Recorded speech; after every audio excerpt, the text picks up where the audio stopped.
Bonjour, oui, je m'appelle Jeff. Moi, je m'appelle Je m'appelle Monsef. Laura. L'histoire que je Cette vais te histoire raconter. Alors, incroyable. mon histoire, moi, elle commence Mon à histoire, en fait, Budapest. pour la raconter, il va falloir remonter un petit peu en arrière. 6 ans, fait 2 en 2014. 2015. Il y a eu un instant précis qui a bouleversé énormément de choses. Changé toute ma vie en fait. C'était un tournant dans ma vie qui a un peu tout chamboulé. Et en fait, je suis là pour vous raconter ma life. Retour à l'instant T, c'est le podcast qui met en lumière vos propres histoires, celles qui entrent dans vos vies un instant et bouleversent tout sur leur passage.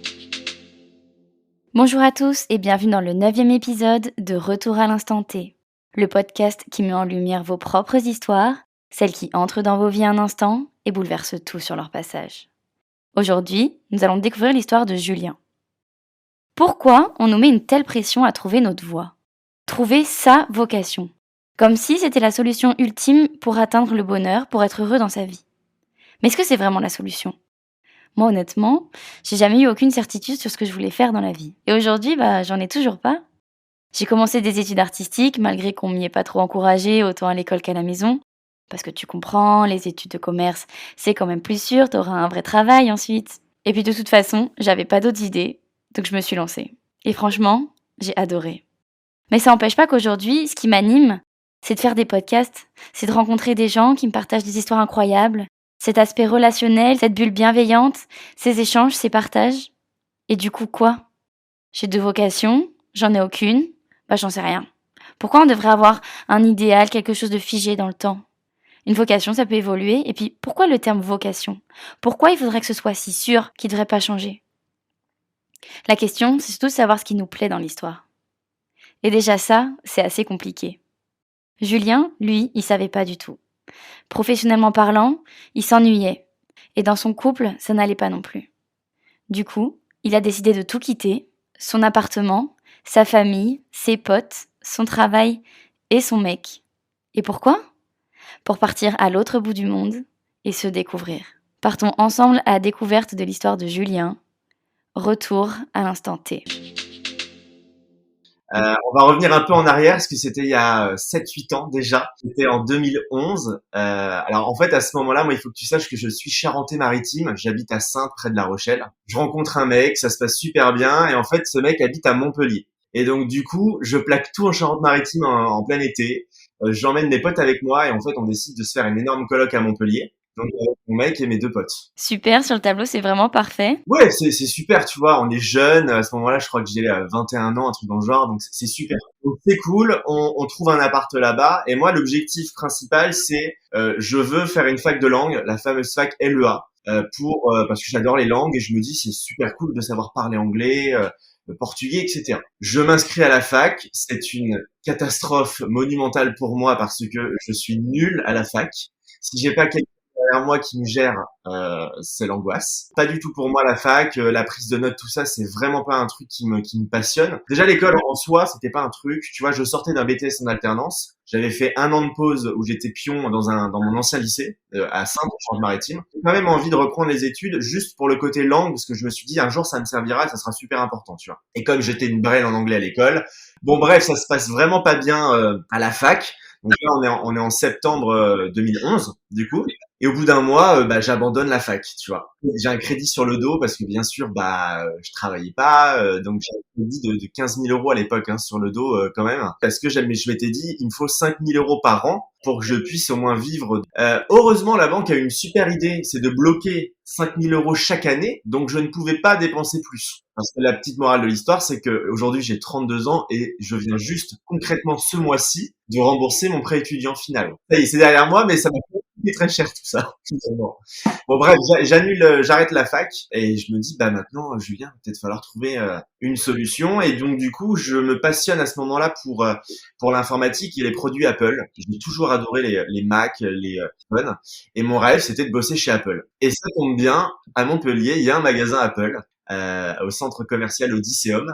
Et donc du coup je dis go, je tente ma chance, je vais déposer un truc. Tu vois, ça coûte rien. Je suis rappelé par Apple et là je passe une batterie d'entretien mais monumentale pour décroché ce poste. Et c'était pour quel poste que tu postulais? Alors c'est le poste de spécialiste. Donc quand tu es spécialiste chez Apple, tu fais un peu de tout. Tu es à la fois dans la relation client, à l'accueil du magasin, tu es spécialiste sur les produits, donc Mac, iPhone à l'époque, il n'y avait pas encore d'Apple Watch. Et après t'as plus d'évolution possible. Mais là c'était un petit contrat, tu vois. T'es censé être la personne, si je te pose n'importe quelle question sur un produit Apple, t'es censé savoir me répondre à tout. C'est à peu près ça. Vraiment le spécialiste Apple, donc tu te dois de savoir vraiment les nouveautés, les caractéristiques des produits. T'es aidé par les iPads de démonstration de toute façon avec les caractéristiques des produits. Donc en vrai, c'est plutôt à la cool, tu vois, chez Apple. Et puis j'aime bien cette ambiance. Et rappelons que Apple est américain et donc du coup la marque m'attire puisque j'ai envie de voilà la langue.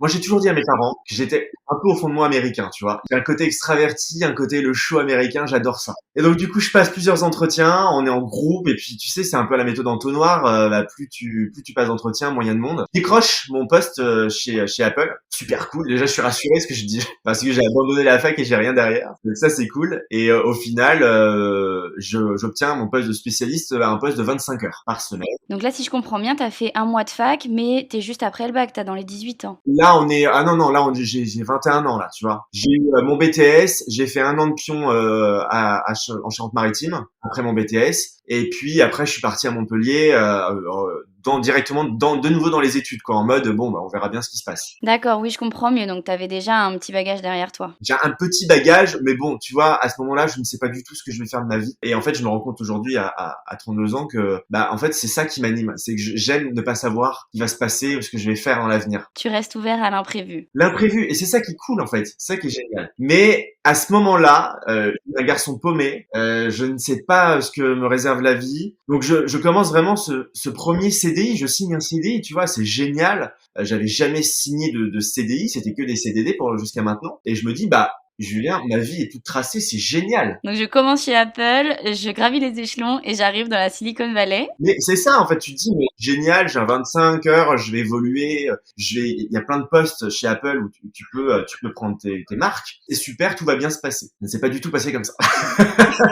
Finalement, je suis resté chez Apple, pratiquement 2 ans. J'ai évolué à un moment donné, je crois, au bout d'un an, je suis passé de 25 à 30 heures. Ensuite, j'ai évolué au poste de responsable configuration produit. Donc, on avait une table qui s'appelle le setup. Et en gros, après une expérience client, le client, on lui démarre son produit, on lui installe son identifiant Apple, on fait en sorte que son produit soit fonctionnel dès qu'il sort de l'Apple Store. Et donc, en fait, c'est une table où il y a 4 places et en fait, il y a des gens qui partent, des gens qui arrivent et toi, tu tournes autour de la table et tu aides les gens. Et t'es un peu timé, quoi, tu vois, parce que il y a beaucoup de monde à l'Apple Store. En gros, démarrer un iPhone, c'est 10 minutes et un Mac, c'est 20-25 minutes. Du coup, ce nouveau poste, il est cool. Donc, je suis toujours spécialiste. C'est une mission en plus, mais je sens au fond de moi qu'il me manque un truc. Mais je sais pas quoi. Je sais juste que je suis moins à l'aise dans le métier. Je sais juste que je m'y plais un peu moins et que je commence à trouver ça un peu redondant. Donc je dis écoute, on verra bien, ne te stresse pas, etc. Et à côté de la vie professionnelle, il y a la vie personnelle. Je te rappelle que je suis venu à Montpellier pour un mec, du coup. Ça se passe pas très bien, ça devient compliqué. Moi, je me sens de moins en moins à l'aise dans la ville. Donc je suis pas à ma place. Et résultat, l'été 2013, ça se termine avec mon copain de l'époque.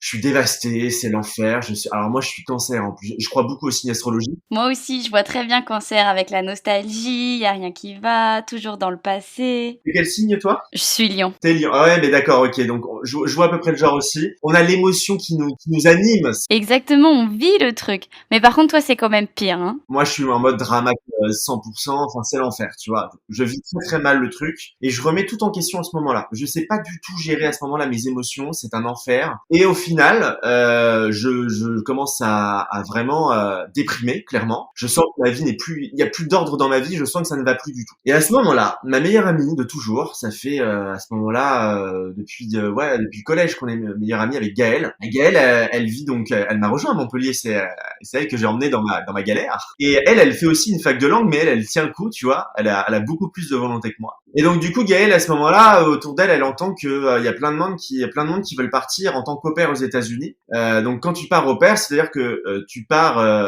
dans une ville aux États-Unis, c'est un peu l'inconnu pour toi, et tu vas dans une famille d'accueil qui t'accueille pour s'occuper de ses gamins. en gros. Elle trouve l'idée géniale et en fait, elle m'en parle, bien sûr, puisqu'on est meilleurs potes. Et en fait, je me dis, mais ça serait trop cool, en fait, comme expérience, tu vois. Et je me dis, bah, pourquoi ne pas partir moi-même aussi en tant qu'au pair aux États-Unis? L'idée mûrit un petit peu. Et puis, donc là, on est au mois de juillet. En août, je franchis le cap et je m'inscris sur un site qui s'appelle aupaircare.com et qui est un peu la référence des sites pour partir au pair. Parce que moi, je voulais partir avec un cadre juridique clair, net et précis, tu vois. Je voulais pas partir dans l'aventure. Enfin, tu pars quand même à 10 000 km de chez toi. T'as quand même envie que tout se passe bien, tu vois. Oui, le but, c'est que tout soit bien organisé, bien pris en charge et que quand tu arrives, bah, t'as plus qu'à vivre le truc, quoi. C'est ça, et puis t'as envie qu'il y ait des documents signés, que tu sois sûr qu'il n'y ait pas de pépins. Je m'inscris, mais alors vraiment, Lucie, mais en mode, je vois comment ça se passe, tu vois. À ce moment-là, je crois que je m'inscris parce que je me rattrape un peu, je me raccroche à une branche, à la seule branche qui me reste, en mode, bah c'est peut-être un plan de secours qui peut se passer, tu vois. Mais j'ai en aucun cas l'envie de partir. Il faut que tu saches que au fond de moi, je suis flippé déjà de quitter la Charente-Maritime pour aller à Montpellier. Donc c'est une relation qui est très compliquée avec ma maman parce que je suis parti de chez mon père à 18 ans. Et aujourd'hui on se parle plus et donc tu vois j'ai que ma mère, donc à ce moment-là vraiment c'est mon pilier de vie, tu vois, et j'ai pas envie en fait de briser ça. Donc c'est vraiment le bordel dans la tête, il y a plein de trucs qui se passent, mais bon, je m'inscris dans le doute. Je suis rappelé genre 48 heures après en mode bah voilà, il m'explique un peu comment ça se passe chez Aupaircare, mais toujours dans l'idée de toute façon dans ma tête à mon avis je partirai pas, mais au moins je l'ai fait, tu vois. Et en fait il me demande de remplir un dossier. Donc je remplis le dossier en une semaine, tu vois, toutes mes infos, etc. Ils me disent ok, c'est super, bon bah t'as le bac et tout, parfait. Est-ce que t'as de l'expérience avec les enfants? Bah je dis bah oui, j'ai quand même 6 demi-frères et sœurs, donc j'en ai un peu. Il me fait oui, mais attention, les demi-frères et sœurs, ça compte pas réellement. Nous, ce qu'on veut, c'est de l'expérience hors la famille. Et bah ok, pas de problème. Je sors de 1 an de pion dans un lycée. Je pense que là, on est bon. Effectivement, ça fonctionne, donc c'est cool. Et donc tout ça en parallèle de mon job, que je continue chez Apple, mais chaque jour qui passe, en fait, je me rends compte que Apple, vraiment, ça devient plus du tout mon truc. J'ai l'impression d'être enterré dans un truc, en fait, qui ne me convient pas du tout. Et puis surtout, au fond de moi, c'est tellement le bazar que j'ai mal au cœur, quoi. Donc il y a plus rien qui m'anime vraiment. Tu te retrouves ni dans ta vie pro, ni dans ta vie perso, en fait. Dans plus rien. Dans plus rien. Je sens qu'il y a vraiment un problème quelque part. Et j'essaye de remettre de l'ordre, mais en fait, ça prend du temps, tu vois. Et c'est vraiment un truc important de prendre son temps parce que la suite n'est que géniale, tu vois, après. Mais ça, à ce moment-là, je le sais pas encore. Et en fait, au final, avec Aupaircare, ils me disent, bon, bah, écoute, on a validé ton dossier. Maintenant, ce qu'on va te demander de faire, c'est de rencontrer un au pair manager. Donc, un au pair manager, c'est une meuf ou un mec qui est déjà parti en tant qu'au pair fut un temps et qui est devenue un peu la référence dans une ville. Et c'est elle, en fait, qui va dire à Aupaircare si oui ou non le profil d'un candidat il est potable pour partir. En règle générale, tout le monde part. C'est vraiment extrêmement rare que personne ne parte. Mais on sait jamais. Donc là, moi, elle me fait prendre un rendez-vous, donc c'était à Marseille, la ville la plus proche de Montpellier à ce moment-là. Je rencontre cette nana, hyper sympa. Et donc c'est chez elle, elle me propose un café et en fait l'entretien va se dérouler en anglais. Normal. Normal. Mais on rappelle que toi, t'es un Américain dans l'âme, donc ça devait pas être si compliqué. Je suis américain dans l'âme, mais je te rappelle que mon niveau d'anglais est terrible à ce moment-là. Je me dis, oh là là là là, mais dans quoi je me suis embarqué? Mais des fois, je me lance des défis comme ça dans la vie, je me dis, mais pourquoi? Tu vois. Mais ok, c'est cool. Je me débrouille comme je peux. Franchement, je lui sors un truc, elle me pose plein de questions. L'entretien dure une bonne heure et demie, tu vois. Et franchement, j'en ressors lessivé. J'ai l'impression d'avoir passé mon bac. Et c'est compliqué. Et j'en pense rien, en fait. J'en pense juste que j'ai passé un truc. Mais encore une fois, il se passe tellement de choses dans la tête que je comprends pas trop ce qui vient de se passer, ce que je suis en train de faire. Je me demande, en fait, pourquoi je m'inflige tout ça. Et en plus, t'as aucune idée de si tu vas être pris ou pas. Aucune idée. Ça se trouve, elle m'a posé une question, êtes-vous un terroriste? Et j'ai dit oui, j'en sais absolument rien parce que, enfin, tu vois, vraiment, je panique un peu. Moi, c'est un truc, à ce moment-là, dans ma vingtaine, je panique beaucoup, je m'assume pas tel que je suis. Donc, et au final, je reçois un mail quelques jours plus tard comme quoi c'est ok, l'au pair manager a validé mon profil. Du coup, elle me dit maintenant tu vas te retrouver sur un marketplace d'au pair. Et en fait, ce marketplace, il regorge en fait de tous les au pairs de tous les horizons. Et chaque famille en Amérique décide en fonction de ses critères, de quel au pair elle a besoin, tu vois. Oui, c'est une sorte de plateforme pour les mises en relation au pair vs famille d'accueil en fait. Exactement, c'est exactement ça. C'est un site professionnel en gros où t'as une famille, elle veut des au-pairs qui ont le permis, qui sont français et qui ont une expérience avec des gamins de moins de 3 ans. Et ils ont tout un tas d'au-pairs à disposition. Et il faut savoir que sur ton profil, c'est un peu un réseau social en fait. T'as des photos, on t'a demandé de faire une vidéo de présentation. Et moi à l'époque, il y a un truc qui me fascine, c'est la vidéo. Et chez Apple, évidemment, moi j'ai un Mac, j'ai un iPhone, j'ai Final Cut, donc le logiciel de montage d'Apple. Et donc, je baigne un peu dans ce monde-là et j'aime faire des montages, tu vois. Donc du coup, je fais une petite vidéo de présentation hyper sympa, un peu punchy, avec un accent punchy, tu vois.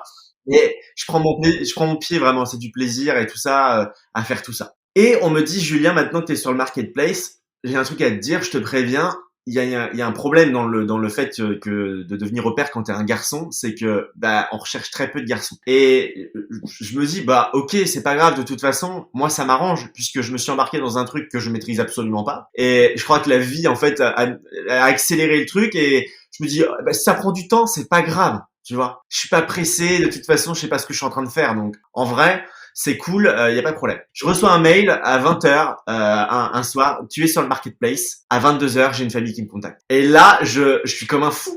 Là, je me dis mais quoi? Ça devait prendre 6 mois. On m'avait dit 6 mois et là ça prend 2 heures. Du coup, j'ai une famille qui me contacte à San Francisco, super ville en Californie et tout. Ils ont 2 enfants, 10 et 12 ans. Donc c'est des grands enfants, tu vois. Je serai le 4e ou le 5e au pair, le 4e au pair, je crois. Donc il y a quand même déjà de l'expérience avec les gosses. Et en gros, ils recherchent un au pair français parce qu'en gros, l'idée c'est de parler en français avec les gamins et que eux me répondent en anglais éventuellement parce qu'ils sont dans une école franco-américaine. Moi jusque-là, c'est cool, j'ai le permis, j'ai des frères et sœurs, j'ai travaillé avec des grands enfants quand j'étais pion, donc c'est cool. Et donc du coup on commence à discuter. Alors là c'est vraiment une relation épistolaire, tu vois, avec la famille, c'est trop cool parce que du coup tu t'échanges un petit peu sur tes passions, tout ça en anglais bien sûr, sur ce qui t'anime dans la vie, sur ce que tu aimes. Ils te demandent si t'as déjà eu des accidents de voiture, des machins, tu vois, ils essayent de comprendre un petit peu qui tu es parce que tu vas passer 1 an chez eux, donc ils ont besoin d'avoir confiance, tu vois. Et on échange pendant clairement 15 jours, 3 semaines. Et en fait, clairement, il y a un truc avec cette famille qui se passe, tu vois. Et en fait, on décide de matcher. Donc, le terme matcher, c'est un peu comme t'as un match sur Tinder. C'est la même chose avec la famille. Quand tu matches, c'est que tu signes. Et donc, on prévient le pair manager et on valide ensemble le contrat comme quoi je vais partir aux États-Unis avec eux. Et là, ça se concrétise, quoi. Et du coup, il s'est passé combien de temps entre la première prise de contact et le moment où vous avez signé? 15 jours, 3 semaines. Ah oui, c'est super rapide. Le temps des échanges, tu vois, tous les jours on s'envoie un email, il y a 6 heures de décalage ou 8 heures de décalage entre entre la Californie et la France à ce moment-là. Donc du coup, le temps qu'on se réponde, tu vois, quand c'est ça, je crois il y a 8-9 heures, ouais. Quand il est 10 heures en France, il est 19 heures en Californie, donc mais en même temps, c'est sympa, tu te lèves le matin, t'as un nouveau mail, tu réponds, le soir ils ont un mail, enfin tu vois, c'est super cool. Mais ça a été hyper vite. Moi, je m'attendais pas, j'étais pas prêt à ce que ça se passe comme ça.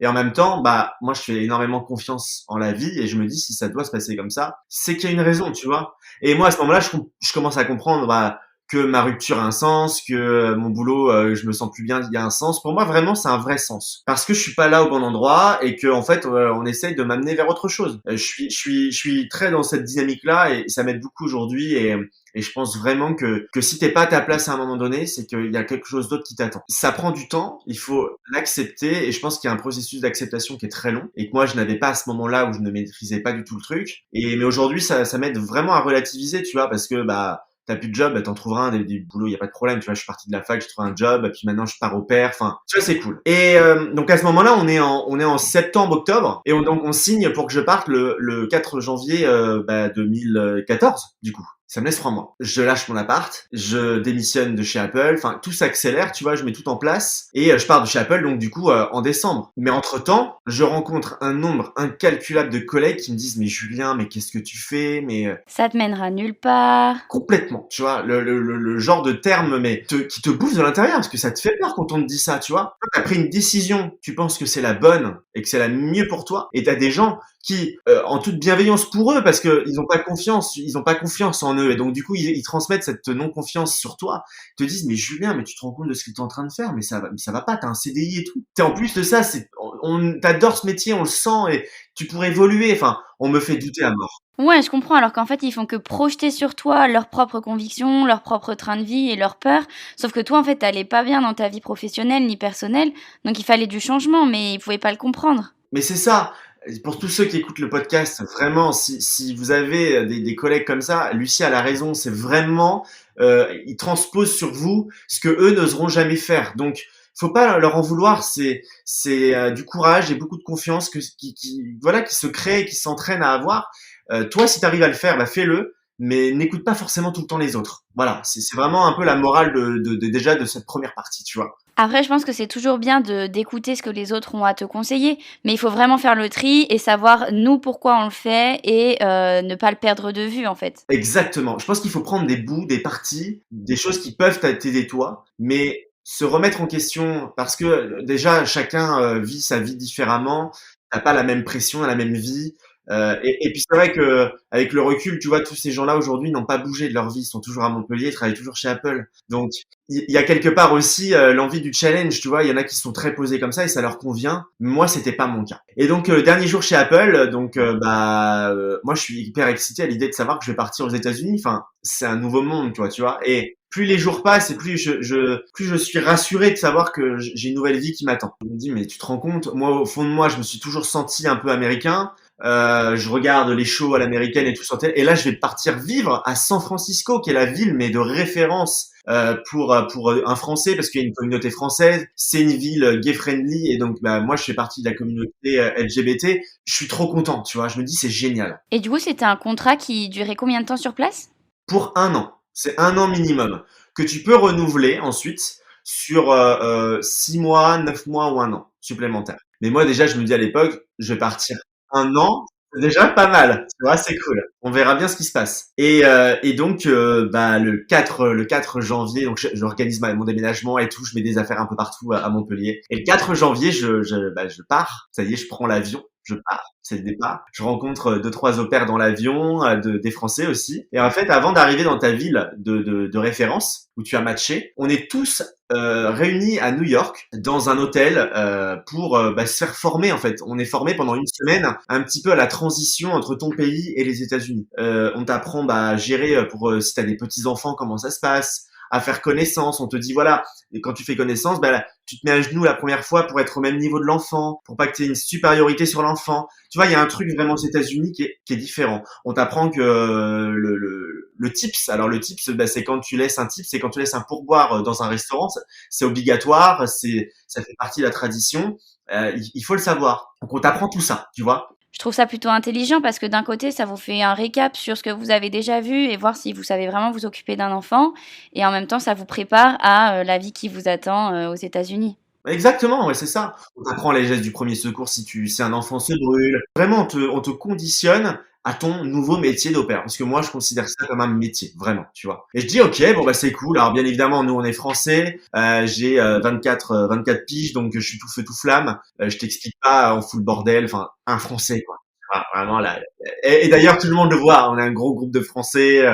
On parle fort, on rigole fort, enfin bref, on se fait remarquer en tant que Français. Et au bout d'une semaine, du coup, moi je rencontre 2-3 personnes qui vont partir également en Californie, notamment Justine et Audrey. Et Audrey, à ce moment-là, c'est une fille, quand je revois les photos aujourd'hui, elle est très introvertie, tu vois. C'est vraiment une fille où on n'est pas du tout sur la même longueur d'onde. Tu vois, limite dans la semaine, on se calcule presque pas. Et la preuve, c'est que elle apparaît sur des photos souvenirs dont je n'avais même pas conscience. Et c'est assez ouf parce que du coup on part en Californie, elle est à côté de San Francisco et moi je suis dans la ville, quoi. Je suis vraiment dans le quartier de San Francisco, donc c'est génial. J'ai mon host dad, donc mon père d'accueil, le terme américain host dad, qui vient me chercher à l'aéroport. C'est très bizarre parce que déjà t'es dans un nouveau monde, tout le monde parle anglais évidemment. Et puis il y a un truc qui se concrétise, moi je l'ai vu qu'en photo, tu vois, mon host dad. Il s'appelle Joël, donc Joel. Du coup il y a un peu de conversation dans la voiture, mais déjà je suis un peu jet-lagué par tout ce qui vient de se passer à New York. J'arrive dans la ville de San Francisco, je suis un peu paumé. Enfin, et je crois que il y a un processus de transition qui est en train de se faire, tu vois, d'acceptation. de la situation. Et ça, c'est important. Ton cerveau te dit, OK, tout ce que tu viens de traverser ces derniers mois, là, ça y est, c'est en train de se faire. Ça se concrétise vraiment. Et donc, j'arrive dans la famille, je rencontre les enfants, donc c'est super, tu vois, je rencontre ma host mom, Suzy, donc les enfants s'appellent Nicolas et Sophia, et donc, du coup, le lendemain, clairement, on me dit, va te reposer, parce que demain, on commence tôt, c'est parti, on te met dans le bain. Et de là, je commence le lendemain à apprendre les trucs, donc elle m'explique comment fonctionnent les ustensiles de la maison, le four, etc., la machine à laver, puisque vraiment mon job, moi, ça va être de m'occuper des enfants, de faire leurs devoirs, de leur faire à manger, de faire les courses pour les enfants. Je suis vraiment leur référence, tu vois. Donc du coup, elle m'amène une fois dans un magasin, c'est le Trader Joe. Donc le Trader Joe, c'est vraiment le magasin bio de référence en Californie. Voilà. Parce qu'en Californie, t'as des gens qui courent, elles font du sport, tu manges bien, voilà, tu fais de tri. Enfin, c'est hyper une ville hyper dans l'écologie, la bonne bouffe, etc. Ce qui n'est pas du tout mon cas. Moi, je bouffe du McDo, du machin. Enfin, tu vois, c'est déjà, il y a un truc. Ah ouais, il y a un truc, c'est je vais vraiment m'améliorer là-dessus, quoi, tu vois. Et bon, ok, donc du coup, les semaines commencent à passer. Moi, la première semaine, je le vis très mal. Il y a trop de changements, en fait, dans ma tête. Je viens de passer de ma vie à Montpellier, où j'ai tout lâché, mes potes, ma famille, à New York, où je rencontre des nouvelles personnes qui redisparaissent, puisque après on est redispatché dans les États-Unis. J'en garde quelques-unes, tu vois, mais c'est bizarre. Et j'arrive à San Francisco, dans une ville que je connais absolument pas, dans une nouvelle famille qui a une nouvelle façon de vivre. Et moi, je te rappelle que je viens de vivre tout seul à Montpellier, tu vois. Mais je vais pas me plaindre parce que j'ai des horaires quand même assez cool. Le matin, je me lève tôt pour emmener les enfants à l'école. Et c'est des enfants qui sont grands, donc 10 et 12 ans, si tu veux. Je les emmène à l'école. J'ai un énorme 4x4 automatique, incroyable. Donc bien évidemment, j'apprends aussi à conduire aux États-Unis parce que les règles de la route, c'est pas pareil. Et en fait, j'ai un permis international, mais qui n'est valable que 3 mois en Californie. Ça dépend dans les États. Moi, en Californie, c'est valable 3 mois. Donc, je vais devoir repasser mon code et mon permis. Il faut savoir que là-bas, tu n'as pas d'auto-école. Tu apprends avec la voiture de ta famille. Mais San Francisco, c'est comme ça, hein, les routes, tu vois. C'est tendu. T'as une voiture automatique. J'avais jamais, bien évidemment, conduit d'automatique de ma vie auparavant. Et donc, du coup, mais c'est quand même particulier, tu vois, de conduire une automatique. C'est pas... ça s'apprend quand même, tu vois. Et je te dis, c'est galère parce qu'il y a des montées comme ça et je me dis, mais je vais jamais y arriver, je vais crever avant d'un accident de voiture. Au départ, bien évidemment, j'accompagnais pas les enfants tout seul à l'école, hein, je suis avec le host dad et tout. Il faut que je te dise aussi quelque chose, c'est que j'avais un peu menti dans mon profil. Moi, j'étais fumeur à l'époque. Les États-Unis détestent les gens qui fument. Et donc, je l'avais pas dit et aux États-Unis, en fait, tu n'as pas le droit de fumer à tant de mètres des restaurants, tu n'as pas le droit, enfin, c'est hyper réglementé. Tu vois, quand tu passes dans la rue que tu fumes, les gens, ils se mettent les mains devant la bouche, enfin, tu vois, ils sont vraiment anti-cigarettes, quoi, tu vois. Je dis, c'est pas plus mal, tu vois, peut-être que j'arrêterai de fumer. J'ai arrêté un temps, hein, mais ça va pas durer longtemps. Mais en tout cas, ça m'aide à comprendre qu'il y a des vraies règles et que là-bas, ils acceptent les règles et c'est comme ça, tu vois. Nous qui nous plaignons quand même pas mal en France, là, je vois qu'il y a quand même des règles un peu plus strictes. Voilà, mes horaires sont cool, j'emmène les enfants, et puis une fois que les enfants sont à l'école, clairement, j'ai ma journée complète pour moi. À la fin de l'école, qui est à 16h, 16h30, quoi, tu vois. Donc, du coup, c'est à moi de gérer mon temps, d'aller faire les courses si besoin, de préparer, de faire les lessives, de faire le plier le linge. Enfin, vraiment, c'est à moi de gérer. Je pensais plutôt que tu allais me dire que tu profitais pour visiter la ville, aller faire des tours dehors.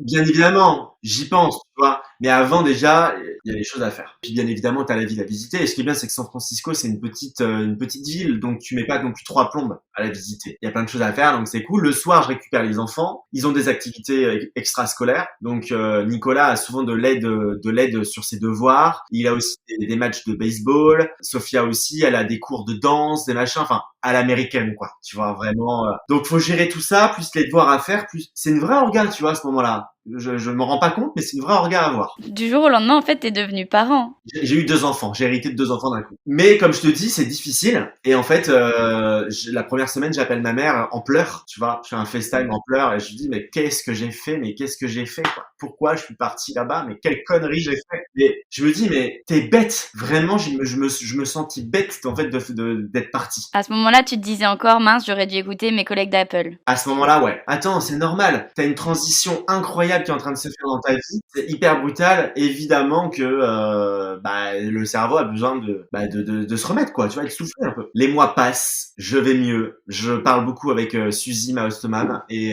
voilà. Et je lui dis déjà, je lui avais pas dit que j'étais homosexuel, donc je lui dévoile ça, et je sens en moi déjà qu'il y a un poids. Elle me fait, tu sais, tu aurais dû nous en parler, nous ça nous pose pas de problème, mais tu aurais pu tomber dans une famille à qui ça pose problème, et ça aurait pu être compliqué, tu vois, mais il y a pas de souci, Julien, ne t'en fais pas, tout va bien, on s'en doutait de toute façon un peu avec Joël, il y a aucun problème, tu vois. Et rien que ça, d'avoir la validation quand t'es jeune, bah ça t'aide. C'était un deuxième coming out. Et moi, mon premier coming out, je l'ai fait sur MSN, tu vois, à l'époque, avec ma mère. Ma mère était dans la cuisine, j'étais dans la chambre, et de peur de sa réaction, je lui ai avoué sur MSN. Ça s'est bien passé? Ouais, pour ceux qui ne connaissent pas MSN, c'est l'ancien Facebook. Vraiment, c'était le tout premier réseau social où on pouvait discuter sur Internet. Et ça s'était bien passé, elle l'avait accepté, et j'ai jamais eu de soucis avec ça de toute façon dans ma vie. Et en tout cas, moi, il y aura jamais de problème de mon côté là-dessus, donc si quelqu'un l'accepte pas, tant pis pour lui. C'est un fait, c'est comme ça de toute façon. Et franchement, je commence à vivre ma meilleure vie aux États-Unis, parce que ça y est, avec les petits ça se passe plutôt bien. Ça a été compliqué avec Sophia les 3 premiers mois, mais ça y est maintenant, elle grandit aussi, ça devient une adolescente, donc évidemment elle vit un peu sa crise. En plus je suis le 4e au pair, donc elle commence un peu à comprendre les rouages du truc. C'est compliqué, tu vois, elle en a marre de changer d'au pair, elle me fait des petits coups en douce, genre elle prend des yaourts qu'elle mange, elle cache le pot vide sous son lit, puis elle dit à sa mère que c'est moi qui les ai mangés, des trucs comme ça. Bon, c'est mignon, franchement c'est mignon. Et moi aux États-Unis, ça y est, je commence à prendre confiance en moi. Mais vraiment. Et ouais, il y a un truc qui me passionne, c'est le théâtre. Le théâtre et la musique. Et du coup, là-bas, j'ouvre une chaîne YouTube de musique. Et en fait, je reprends des covers. Donc, j'achète le matos, un micro et tout sur Amazon. Et j'enregistre des covers et je décide de refaire le clip directement dans la ville. La musique, ça a toujours fait partie de ma vie. J'adore ça. J'en ferai jamais mon métier parce que ça reste une passion et j'adore la musique. Je suis pas un grand chanteur, mais je me débrouille et c'est cool, tu vois. Et en fait, ça me fait du bien, ça fait parler mes émotions, ça libère plein de choses et je l'accepte, ça fait partie de moi.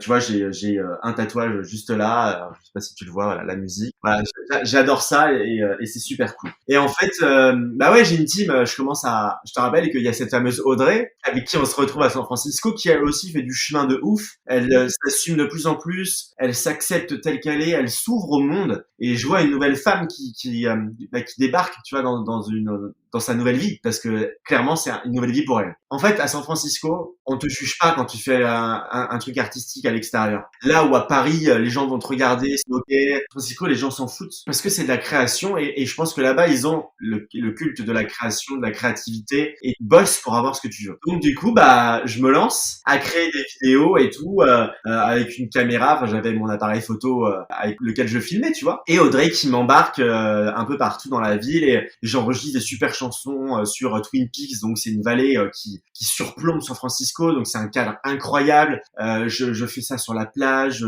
avec le Golden Gate Bridge en fond, enfin une expérience incroyable. Je filme une chanson d'Adèle, c'était Someone Like You, sur un pont et je traverse tout le pont. Il y a des gens qui font leur footing, qui font leur sport et c'est complètement naturel. T'as l'impression que limite c'est des figurants, quoi, tu vois. Et là je fais une dizaine, franchement, sur l'année, une dizaine de vidéos et c'est trop cool. Et au final, ça me donne envie d'aller plus loin. Vu que c'est une grosse communauté française et aussi des écoles franco-américaines, je décide de regarder s'il n'y a pas des cours de théâtre, des troupes de théâtre et tout, parce que je me dis, ça peut être vraiment fun de faire une pièce de théâtre à San Francisco, tu vois. La classe, quand même. Ça se note sur un CV, un truc comme ça, tu vois. Et je rencontre, sur Internet, en faisant ma recherche, je rencontre un prof de théâtre qui est prof également au lycée français de San Francisco. Il s'appelle Frédéric Pateau. Et Frédéric, il a une troupe de théâtre qui s'appelle La Déboussole. Et c'est une troupe, en fait, qui a plein de francophones qui se retrouvent une fois par semaine pour apprendre une nouvelle pièce de théâtre qu'on présente à la fin de l'année. Et une fois par mois, dans un bar qui s'appelle le Blush. Et le Blush, c'est un peu le bar où on se retrouve pour faire des mini-sketchs. Tu vois, on reprend des sketchs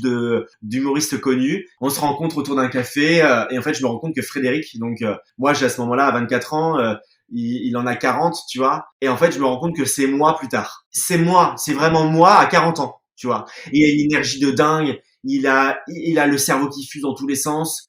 La vie est incroyable. Je rencontre des gens qui sont moi, en fait. Une vraie connexion. Et ce moment-là, le terme de je me suis toujours senti américain dans ma vie, ça prend tout son sens. Je vis ma meilleure vie, quoi, tu vois. Mais, tu sais, c'est vraiment le remake de Titanic. Je suis le roi du monde. Tu vois, c'est la même chose. Je me sens bien, je me sens à ma place. Je commence à assumer la musique, la créativité. Tout ce qu'on fait en France, on refoule pas mal. Surtout quand t'es un gamin et que tu sais pas trop quoi faire dans ta vie. Parce que les gens, ça leur fait peur. Et au final, avec Frédéric, ça match et je fais partie de la troupe.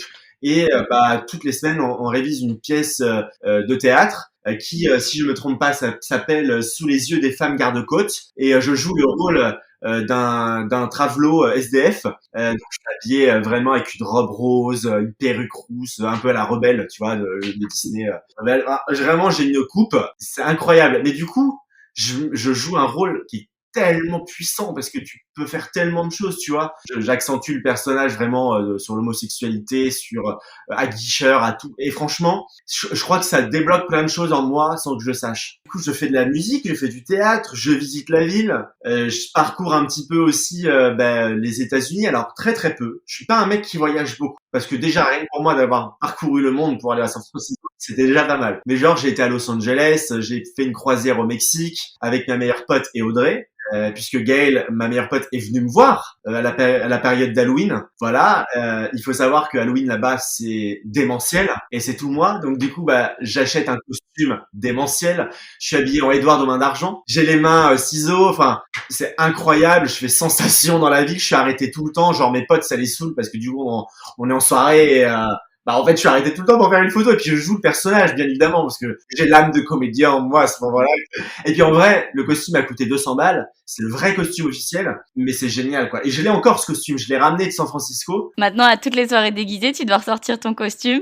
À chaque fois. Moi, je l'adore, ce costume. Et au final, je vis une année incroyable. Et j'ai pas envie de partir parce que au final je me sens bien, tu vois. Et je décide d'étendre mon séjour, le fameux renouvellement, et je décide de l'étendre de 6 mois. Je trouve que 6 mois c'est bien, c'est pas trop long et avec du recul en fait c'était vraiment nickel. Et en fait il faut savoir qu'à ce moment-là, quand ma meilleure pote elle vient me voir en octobre aux États-Unis, elle ça lui donne envie, quoi, tu vois. Mais ta pote Gaëlle, elle était pas déjà partie? Non, elle m'a juste soufflé l'idée, mais elle a pas encore fait pareil. Elle est toujours à la fac en LEA à Montpellier. Et au final, je lui donne envie et elle s'inscrit. Elle s'inscrit en tant qu'au pair. Et en fait, avant de partir de sa semaine de vacances à San Francisco, elle rencontre une famille. Une famille à l'aéroport de San Francisco. Ils se donnent rendez-vous, en fait, toujours par le système d'au pair care. C'est inouï, tu vois. Il fallait qu'elle soit à San Francisco pour qu'elle rencontre une famille à San Francisco en Californie. Vraiment, j'étais là en mode, mais la vie, c'est incroyable parce que finalement, c'est aligné pour qu'on soit toujours ensemble, quoi, tu vois. Et au final, elle matchera avec cette famille. Donc elle partira quelques mois plus tard. Donc on va vivre 6 mois en fait ensemble. Et moi en mars, donc moi ma fin de contrat elle est en juillet, et en mars, je sors beaucoup en boîte de nuit, gay évidemment parce que c'est les meilleures musiques. On passe du Lady Gaga, du Katy Perry, tout ce que j'aime, tu vois. Je suis avec une pote, avec Marianne qui elle aussi est au pair, mais avec une autre agence. Et en fait, on s'est rendu compte que nos enfants étaient dans la même, je dis nos enfants comme si nous appartenaient. Nos enfants étaient dans la même école. Et en fait, c'est ça qui a fait qu'on s'est rencontrés. Et je suis en boîte avec Marianne. Et là, je rencontre un garçon. Je vois un beau garçon qui danse et tout. Je me dis, putain, c'est cool. Il me plaît bien, tu vois. Et il y a avec un autre mec à côté qui est mexicain et que je le reconnais parce que ce mec m'a déjà dragué une fois en boîte. Et je vois qu'il se parle et qu'il me regarde, tu vois. Je me dis, ok, bon, pas cool. Et là, le mec en question que je trouve pas mal vient me voir. Et là, il me fait, bonjour. Et là, il est français. Et là, je me dis, mais c'est un français en plus. C'est incroyable, c'est génial. Et donc, du coup, on danse un peu, on boit un verre, et puis, il va rentrer chez lui. Et moi, j'ai tellement la frousse de lui demander son numéro de téléphone que j'envoie ma pote. Je lui dis, s'il te plaît, va lui demander son numéro et tout. Elle chope son numéro. Finalement, on va se revoir le lendemain, on va prendre un café ensemble, et de là, en fait, on commence à sortir ensemble, tu vois. Et il est français, et en fait, je me rends compte que il va pas rester longtemps à San Francisco, parce que ensuite, il va bouger à New York pour la suite de ses études, parce que lui, il est étudiant aux États-Unis. Du coup, il faut profiter du temps qu'on a, quoi. Donc, du coup, on se met à fond, et on décide quand même de maintenir la relation malgré la distance San Francisco-New York, tu vois. Et au final, il vient me voir en surprise ensuite, donc il part, il vient me voir en surprise de New York à San Francisco, et au final, après, il bouge son école de New York à San Francisco. Je suis toujours avec mes potes, donc toujours la fameuse Audrey, qui est là dans ma vie, il y a Gaëlle, il y a Emeline aussi, je pense à Emeline, qui aujourd'hui est toujours ma pote également. Bref, j'ai une super vie, tu vois, et en juillet, c'est la fin. Il va falloir rentrer à la maison, du coup. Et en fait, mon copain à ce moment-là, pareil, lui termine son école en juillet. Enfin, il fait tout pour rentrer un peu plus tôt, tu vois, en France. Et en fait, on rentre ensemble. On rentre en France. Donc ça y est, l'aventure au pair est terminée. C'était quelque chose d'incroyable. Et quand tu reviens en France, c'est horrible. C'est horrible. Part clairement en dépression nerveuse. T'as ce qu'on appelle le homesick. Donc le homesick, c'est vraiment quand tu lâches ta vie, quoi, et que tu reviens dans un nouveau monde. Et en fait, je me rends compte que ce nouveau monde, c'est la France, que à ce moment-là, je retourne chez mes parents en Charente-Maritime, Il y a des vaches, des moutons, c'est l'enfer, quoi. Tu vois, c'est l'enfer. Ouais, c'est super brutal en fait. C'est comme à l'aller. C'est un changement radical en un instant de vie, sauf que là, ça correspondait plus à tout ce que tu avais construit. C'est plus ta vie, t'as plus les buildings énormes, t'as plus tout ce que t'as construit en un an disparaît. Ça disparaît. C'est toujours d'actualité, ça existe toujours, mais concrètement, tu ne le vis plus, tu vois. Et c'est hyper difficile. Je te rappelle toujours que je suis cancer, donc du coup, mes émotions s'est décuplé. Et ce que je viens de vivre, en fait, toute cette liberté d'expression, de créativité et cette vie de rencontre que je viens de créer en un an et demi, bah c'est dur, quoi, de rentrer. C'est très très dur. Et surtout, je ne sais pas ce que je vais faire de ma vie maintenant. Parce que c'est bien beau d'avoir tout lâché. Et pour faire quoi? Et là, rebelote, quoi. Bah, je redoute, plein de doutes dans ma tête. C'est compliqué. Je me dis, mais qu'est-ce que je vais faire? Donc, je passe un peu de temps chez mes parents. Et puis ensuite, je pars à Strasbourg faire une formation d'animateur radio parce que, au fond de moi, bah, c'est ce que j'aime faire, tu vois. Attends, je t'interromps, mais dans l'histoire, à ce moment-là, où il est ton copain du coup? Lui, il est rentré à Paris. Du coup, il habite en région parisienne. Il vient me voir de temps en temps en Charente-Maritime. Enfin, on se débrouille, quoi, tu vois. La relation perdure. La relation continue et c'est cool. Et heureusement, je pense qu'on est là l'un pour l'autre à ce moment-là parce que c'est difficile. Lui aussi. Mais lui, il le vit différemment. Je sais pas s'il le vit mieux. Il le vit avec beaucoup plus de maîtrise. Je sens qu'il maîtrise mieux ses émotions que moi. Tu vois. Je sens qu'il a un certain recul que moi, je n'arrive pas à avoir à ce moment-là. Et au final, je fais donc une formation d'animateur radio quelques mois plus tard à Strasbourg. Ça dure 2-3 mois parce que j'ai quand même la fibre artistique. Et on me dit souvent, Julien, t'as une voix de radio, tu devrais faire de la radio, tout ça. Je dis, ok, bon bah je me lance, tu vois. Après tout, ça me coûte rien. Je fais la formation, ça se passe super bien, mais au fond de moi, je sais que ce sera pas mon métier. C'est ce que j'aime faire. C'est super cool si j'ai fait une expérience et si j'ai d'autres expériences dans le même genre. Mais ça sera pas mon métier, c'est pas ça. J'arrive pas à déterminer encore ce que je veux faire. J'arrive petit à petit dans le domaine, mais je suis pas encore dans le bon truc. Et il faut savoir que moi, il y a un truc qui me passionne, c'est la télévision. Je me dis, la télé, c'est un monde qui a l'air ouf, qui est hyper fermé. Et en même temps, j'ai envie de découvrir ce monde-là, tu vois. Je passe un casting d'un jeu télé en tant que candidat. Ça s'appelle Les 12 coups de midi. Vous connaissez tous. Je passe avec Marianne, donc ma pote des États-Unis, je te rappelle, qui était en boîte à ce moment-là quand j'ai rencontré mon copain, qui est de retour en France. Et donc, on le passe ensemble et en fait, on est pris tous les deux au casting. On va faire l'émission. Et on tourne genre à 2 jours d'intervalle. Enfin, c'est incroyable. Et moi, en fait, bah, il y a un vrai truc avec la télé. Et je me rends compte que j'ai envie de faire ça, tu vois. Et j'ai un pote qui travaille dans la boîte de Mathieu Delormeau, qui a fait son tout premier stage à Effervescence Prod, qui est la boîte qui produit une émission qui s'appelle Slam sur France 3, qui est présentée par Cyril Ferraud. Et je me dis, bah, il me dit, si tu veux, je te mets en relation avec la directrice de casting pour que tu passes ton stage. Et tu fais ton stage en télé, quoi, tu vois. Tu fais des 100 stages, tu pourras pas aller plus loin, de toute façon. Je dis, bah, ok, alors, clairement, moi, ça m'emmerde un peu parce que j'ai 25 ans, je te rappelle, tu vois, quand je rentre des États-Unis et je me dis, il faut que je lâche tout pour refaire un stage, en fait.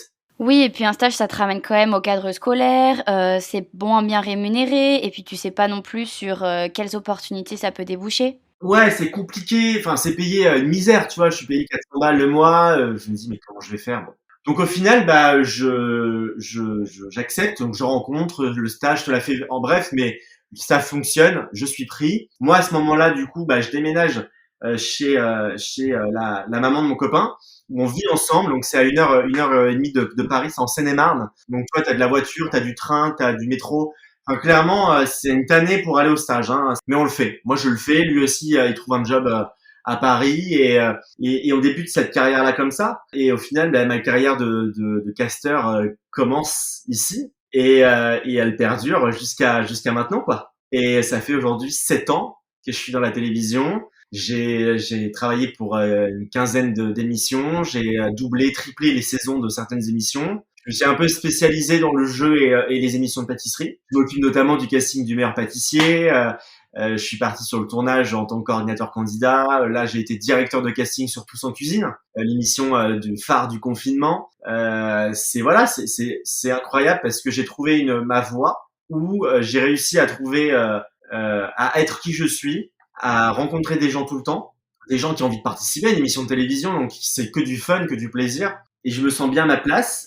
Mais tout ça, vraiment, la morale de tout ça, c'est que bah dans la vie, il y a des choses qui se passent, il y a des choses qui se mettent en place, qui sont pas faciles à accepter. Et bah faut se faire confiance, faut le sentir au fond de soi. Et en fait, moi, les États-Unis, aujourd'hui, je te le dis clairement, c'est la meilleure expérience de ma vie. Ça fait partie de ma vie. Je remercie vraiment la vie pour tout ça parce que je suis chanceux en fait d'avoir vécu tout ça. Merci à vous d'avoir écouté cet épisode de Retour à l'instant T. J'espère que celui-ci vous a plu. Merci à Julien pour le partage de son histoire. Et retenez qu'il faut vous faire confiance, croyez en vous et oubliez ces histoires de vocation. Si vous souhaitez participer pour mettre en valeur votre histoire surprenante, je vous invite à me contacter par mail dans le détail du podcast. De plus, je vous recommande vivement de vous rendre sur le compte Instagram du podcast au nom de Instant T Podcast, dans lequel sont publiées d'autres histoires, les vôtres, celles des auditeurs, des petites histoires courtes sur un thème hebdomadaire publié chaque jeudi. Un grand merci également à Andreas Molinari qui a composé la musique de l'introduction de ce podcast. À bientôt pour le prochain épisode.